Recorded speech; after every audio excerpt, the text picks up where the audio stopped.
एका छोट्या गावात 3 भावंडे आपापल्या आयुष्याची किमया अनुभवत होती. त्यांच्या आईच्या 3 सुना होत्या आणि प्रत्येकाच्या आयुष्याचा प्रवास वेगळ्या दिशेने गेला होता. पहिली सून सीमा कष्टाची मूर्ती होती. ती लहानपणापासूनच कष्टाळू होती आणि घराला हातभार लावण्यासाठी रात्रंदिवस काम करायची.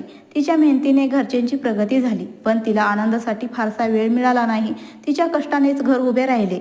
दुसरी सून भावना पैशाच्या जोरावर जग जिंकण्याची स्वप्ने पाहत होती. ती श्रीमंत कुटुंबातून आली होती आणि पैसे हेच सर्व काही मानायची, पण तिच्या स्वभावामुळे कधी कधी नातेसंबंधामध्ये कटुता येत असे.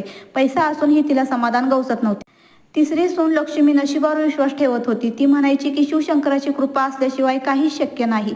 तिच्या साध्या स्वभावाने ती सगळ्यांना जपायची आणि सगळ्यांना प्रेम द्यायची. तिची भक्ती आणि श्रद्धेमुळे कुटुंबात सुख आणि शांतता होती.